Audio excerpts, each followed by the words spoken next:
ابو جان ایک قصہ سنایا کرتے تھے کہ کسی قبرستان میں ایک شخص نے رات کے وقت نعش کے ساتھ زنا کیا۔ بادشاہ وقت ایک نیک صفت شخص تھا۔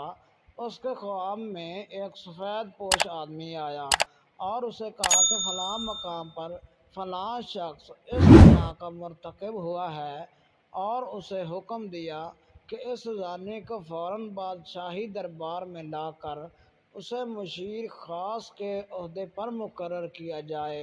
بادشاہ نے وجہ جاننی چاہی تو فوراً خواب ٹوٹ گیا۔ وہ سوچ میں پڑ گیا۔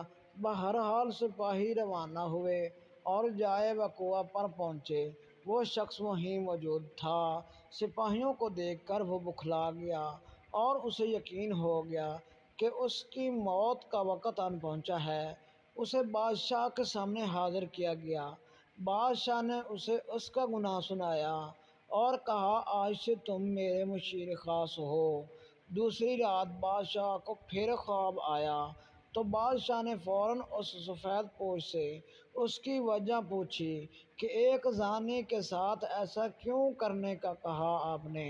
سفید پوش نے کہا، اللہ کو اس کا گناہ سخت ناپسند آیا، چونکہ اس کی موت کا وقت نہیں آیا تھا، اس لیے تم سے کہا گیا کہ اسے مشیر بنا لو تاکہ وہ عیش میں پڑ جائے اور کبھی اپنے گناہ پر نادم ہو کر معافی نہ مانگ سکے، کیونکہ اس کی سزا آخرت میں طے کر دی گئی ہے۔ مرتے دم تک وہ عیش میں غرق رہے گا اور بلکہ خوش بھی ہوگا کہ جس گناہ پر اسے سزا دی جانی چاہیے تھی، اس گناہ پر اسے اعلیٰ عہدہ مل گیا، سو اسے گمراہی میں رکھنا مقصد تھا۔ ابو اٹھے، میرے سر پر ہاتھ رکھا اور کہا، بیٹا، جب گناہوں پر آسانی ملنے لگے تو سمجھ لینا آخرت خراب ہو گئی اور توبہ کے دروازے بند کر دیے گئے ہیں تم پر۔ خدا ہم سب کو ہدایت دے، آمین۔